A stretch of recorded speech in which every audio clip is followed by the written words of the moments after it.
ఫిబ్రవరి నెల 5వ తేదీన జరిగినటువంటి ఇద్దరు దళిత యువకులు కాలువలో పడి మరణించిన దాని మీద పలు అనుమానాలు దళిత సంఘాలకు చెందినటువంటి నాయకులు వ్యక్తం చేయడంలో అది ఇన్వెస్టిగేషన్ నేను చేయడం అయినటువంటిది.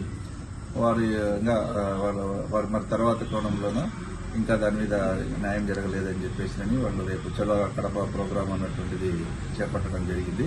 అందులో భాగంగా వారికి సంబంధించినటువంటి డిమాండ్స్ ఏమున్నాయి, ఏం చేయాలి అన్నటువంటి దాంట్లో వారు 3 ముఖ్యమైనటువంటి డిమాండ్స్ చేయడం జరిగింది. అందులో ఇన్వెస్టిగేషన్ ఐపీఎస్ ఆఫీసర్ గారికి అప్పగించవలసిందిగా వాళ్ళ ఒక కోరిక వస్తే వెంటనే గౌరవ ఎస్పీ గారు దానిని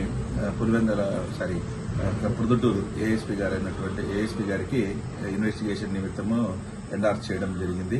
అట్లాగనే ఎఫ్ఐఆర్ రిజిస్ట్రేషన్ సందర్భంగా ఎస్ఐ గారు ప్రొసీజర్ ఫాలో కాలేదు, ల్యాప్సెస్ ఉన్నాయని చెప్పేసి దాని మీద చర్య తీసుకోవాలంటే ఇంకా దానికి కూడా ఒక మెమో ఇవ్వడం జరిగింది. ఎస్పీ గారు దాన్ని సమగ్రంగా విచారించి ఏదైనా కానీ ల్యాప్సెస్ ఉంటే కనుక అవి పంపించవలసిందిగా మెమో ఇవ్వడం జరిగింది. అట్లాగనే ఆ సందర్భంగా ఎవరైతే కనుక ఈ ఇద్దరు చనిపోయిన వ్యక్తులతో సహపోయినటువంటి సంతోష్ యొక్క వీడియో ఒకటి ఉందని చెప్పేసిందంటే ఆ వీడియోను కూడా మనం ఎఫ్ఎస్ఎల్ పంపడం జరిగింది.